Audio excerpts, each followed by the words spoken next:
We Get Disappointed, Reality, and What Should Be. The afternoon sun beat down on the Suhum fire station, painting the concrete courtyard in stark shades of light and shadow. Inside the briefing room, the air was thick with anticipation, not just from the heat, but from the quiet tension that always preceded a difficult discussion.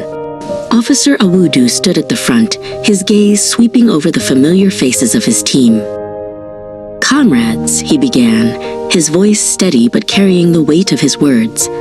"We've faced a challenging few weeks. The recent incident at the market and the delays in equipment repairs, these are not just minor setbacks. They are deeply disappointing, and they affect our ability to serve our community." Owusu, usually quick with a joke, was quiet, his eyes fixed on his phone. He scrolled through a message from a concerned citizen, a picture of the smoke-damaged market stall, a stark reminder of the recent fire. The disappointment was a heavy cloak, settling over them all. "We know the realities," Officer Awudu continued, his voice gaining a quiet intensity. "The budget constraints, the aging fleet, the endless paperwork. These are the stones in our path, the things that test our resolve every single day. We can't pretend they don't exist." Kwame, usually stoic, shifted uncomfortably. "But sir, what about what it should be?" he interjected, his voice tinged with frustration. "A station fully equipped, with every truck running, every hose ready. Isn't that what we signed up for?" Officer Awudu nodded slowly. "You're right, Kwame. Absolutely right. That's the vision, the beacon we steer towards. But the path to that beacon is often rocky. We must acknowledge both the dream and the dust."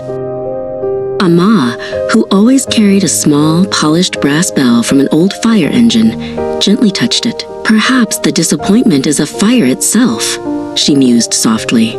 "Not one to put out, but one to forge us, to make us stronger, together."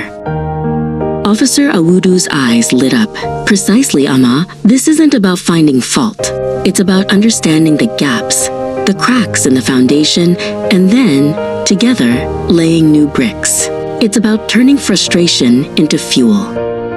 The tension in the room began to ease, replaced by a quiet hum of renewed purpose.